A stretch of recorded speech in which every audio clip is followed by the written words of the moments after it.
ವಿದೇಶದಲ್ಲಿ ಕೂತು ಬೆಂಗಳೂರಿನಲ್ಲಿ cyber fraud. Wisdom finance account hack ಮಾಡಿ ಕೋಟಿ ಕೋಟಿ ಲೂಟಿ ಮಾಡಿದ್ದಾರೆ. ವಿಪಿನ್ ನೆಟ್ವರ್ಕ್ ಬಳಸಿ 47 ಕೋಟಿಯನ್ನ ಕದ್ದಿದ್ದಾರೆ ಸೈಬರ್ ವಂಚಕರು. ವಿದೇಶದಲ್ಲಿ ಕೂತು ಬೆಂಗಳೂರಿನಲ್ಲಿ ಸೈಬರ್ ಫ್ರಾಡ್ ಮಾಡಿರೋದು.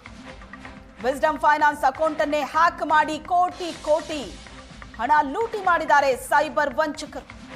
ಬರೋಬ್ಬರಿ 600 ನಕಲಿ ಬ್ಯಾಂಕ್ ಅಕೌಂಟಿಗೆ ಹಣ ವರ್ಗಾವಣೆ ಆಗಿದೆ. ಸಿಸಿಬಿ ಸೈಬರ್ ಪೊಲೀಸರಿಂದ 35 ವರ್ಷದ ಇಸ್ಮಾಯಿಲ್ ಬಂಧನ ಆಗಿದೆ. ಸರ್ವರ್ ಕೊಟ್ಟಿದ್ದ ಆರೋಪಿ ಇಸ್ಮಾಯಿಲ್ ವಿಚಾರಣೆ ನಡೀತಾ ಇದೆ. ವಿಚಾರಣೆ ವೇಳೆ ಆರೋಪಿ ಜೊತೆ ಚಾಟ್ ಮಾಡಿರೋದು ಪತ್ತೆ ಆಗಿದೆ. 10 ಕೋಟಿ ಹಣ ಫ್ರೀಸ್ ಮಾಡಿದ್ದಾರೆ ಸೈಬರ್ ಪೊಲೀಸರು. 47 ಕೋಟಿ ಸೈಬರ್ ವಂಚಕರು ಕದ್ದಿರೋದು. 10 ಕೋಟಿ ಹಣವನ್ನ ಸೈಬರ್ ಪೊಲೀಸರು ಫ್ರೀಸ್ ಮಾಡಿದ್ದಾರೆ. ಆರೋಪಿಯಿಂದ ಲ್ಯಾಪ್ಟಾಪ್ ಅನ್ನ ವಶಕ್ಕೆ ಪಡೆದಿದ್ದಾರೆ. ಆಗಸ್ಟ್ 7ರಂದು ಹ್ಯಾಕ್ ಆಗಿದ್ದ ವಿಸ್ಡಮ್ ಫೈನಾನ್ಸ್ ಕಂಪನಿ ಅಕೌಂಟ್.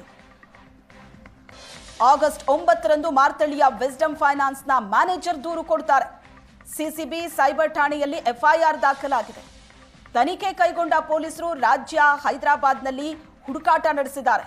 ವಿದೇಶದಲ್ಲಿ ಕೂತು ವಿಪಿನ್ ನೆಟ್ವರ್ಕ್ ಬಳಸಿ ಅಕೌಂಟ್ ಹ್ಯಾಕ್ ಆಗಿರೋದು ಬೆಳಕಿಗೆ ಬಂದಿದೆ. 47 ಕೋಟಿ ಹಣ ಕೆಲವೇ ನಿಮಿಷದಲ್ಲಿ 600 ನಕಲಿ ಅಕೌಂಟಿಗೆ ಟ್ರಾನ್ಸ್ಫರ್ ಆಗಿದೆ. ಬೇನಾಮಿ ಬ್ಯಾಂಕ್ ಅಕೌಂಟಿಗೆ ಹಣ ವರ್ಗಾವಣೆ ಆಗಿದೆ ಅನ್ನೋದು ಮಾಹಿತಿ ಸಿಕ್ಕಿದೆ. 2 ಬ್ಯಾಂಕ್ ಅಕೌಂಟ್ ಅನ್ನ ಹ್ಯಾಕ್ ಮಾಡಿರೋದು ತನಿಖೆ ವೇಳೆ ಪತ್ತೆ ಆಗಿದೆ. ಸರ್ವರ್ ನೀಡಿದ್ದ ಆರೋಪಿ ಇಸ್ಮಾಯಿಲ್ನನ್ನ ಬಂಧಿಸಿ ವಿಚಾರಣೆ ನಡೆಸಿದ್ದಾರೆ ಪೊಲೀಸರು. ಈ ಬಗ್ಗೆ ಹೆಚ್ಚಿನ ಡೀಟೇಲ್ಸ್ ಅನ್ನ ಕೊಡ್ತಾರೆ ನಮ್ಮ ಪ್ರತಿನಿಧಿ ಕಿರಣ್ ಸಂಪರ್ಕದಲ್ಲಿದ್ದಾರೆ. ಕಿರಣ್, ವಿದೇಶದಲ್ಲಿ ಕೂತು ಬೆಂಗಳೂರಿನಲ್ಲಿ ನಡೆಸಿದಂತ ಸೈಬರ್ ಫ್ರಾಡ್ 47 ಕೋಟಿ ಕದ್ದಿದ್ದಾರೆ ಸೈಬರ್ ವಂಚಕರು. ಈ ಪ್ರಕರಣದ ತನಿಖೆ ಈಗ ಯಾವ ರೀತಿ ನಡೀತಾ ಇದೆ? ಏನು ಮಾಹಿತಿ ಪೊಲೀಸರಿಗೆ ಸಿಕ್ಕಿರೋದು? ಶ್ವೇತಾ, ಬೆಂಗಳೂರಿನ ಮಾರತಳ್ಳಿಯಲ್ಲಿರ್ತಕ್ಕಂಥ Wisdom Finance company private limited ಅಂತ ಹೇಳಿ ಈ ಕಂಪನಿಯ ಮ್ಯಾನೇಜರ್ ಆಗಿರ್ತಕ್ಕಂಥ ಪ್ರಕಾಶ್ ಅವರು ಆಗಸ್ಟ್ 9ನೇ ತಾರೀಕು ಸಿಸಿಬಿಯ ಸೈಬರ್ ಪೊಲೀಸ್ ಠಾಣೆಗೆ ಒಂದು ಕಂಪ್ಲೇಂಟ್ ಅನ್ನ ಕೊಡ್ತಾರೆ.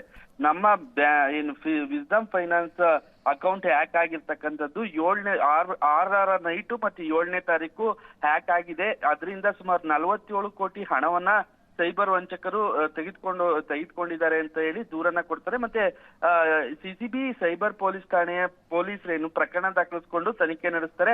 ಆ ಸಂದರ್ಭದಲ್ಲಿ ಗೊತ್ತಾಗುತ್ತೆ ಸುಮಾರು 600 ಬೇನಾಮಿ ಮತ್ತೆ ನಕಲಿ ಅಕೌಂಟ್ಗಳಿಗೆ ಸುಮಾರು 47 ಕೋಟಿ ಫ್ರಾಡ್ ಹಣ ಏನಿದೆ ಅದು ವರ್ಗಾವಣೆ ಆಗಿರ್ತಕ್ಕಂಥದ್ದು ಗೊತ್ತಾಗುತ್ತೆ. ನಂತರ ಸೈಬರ್ ಪೊಲೀಸು ಕ್ಷಿಪ್ರವಾಗಿ ಕಾರ್ಯಾಚರಣೆ ನಡೆಸ್ತಾರೆ. ಆದ್ರೆ ಎಲ್ಲೂ ಸಹ ಏನೂ ಮಾಹಿತಿ ಸಿಗೋದಿಲ್ಲ. ಸುಮಾರು 2 ತಿಂಗಳು ಕಳೀತಾ ಇರ್ತಕ್ಕಂಥದ್ದು.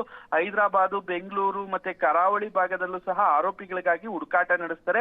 ಮತ್ತೆ ಇಲ್ಲಿ ಮುಖ್ಯವಾಗಿ ಏನಂದ್ರೆ VPN ಅಂದ್ರೆ ವರ್ಚುವಲ್ ಪ್ರೈವೇಟ್ ನೆಟ್ವರ್ಕ್ ಅನ್ನ ಬಳಸಿ ಇವರು ಹ್ಯಾಕ್ ಮಾಡಿ ವಿದೇಶದಲ್ಲೇ ಕೂತು ಆರೋಪಿಗಳು ಫ್ರಾಡ್ ಮಾಡಿರ್ತಕ್ಕಂಥದ್ದು. ಈ ಬಗ್ಗೆ ಇಸ್ಮಾಯಿಲ್ ಸರ್ವರ್ ಕೊಟ್ಟಿದ್ದಂತಹ ಇಸ್ಮಾಯಿಲ್ ಅನ್ನ ಬಂಧಿಸಿ ವಿಚಾರಣೆ ನಡೆಸ್ತಾ ಇದ್ದಾರೆ. ಮತ್ತೆ ಆರೋಪಿಗಳ ಜೊತೆ ಇದಕ್ಕೆ ಕಾಂಟ್ಯಾಕ್ಟ್ ಕೊಟ್ಟಿದ್ದಾರೆ. ಮತ್ತೆ ಚಾಟ್ ಇತ್ತು.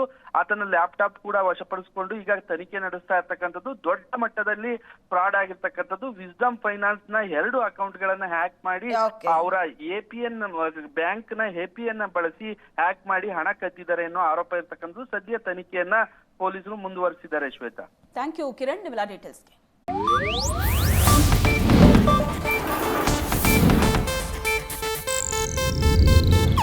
ಇದು ಏಷ್ಯಾನೆಟ್ ನ್ಯೂಸ್ ನೆಟ್ವರ್ಕ್ ಪ್ರಸ್ತುತಿ.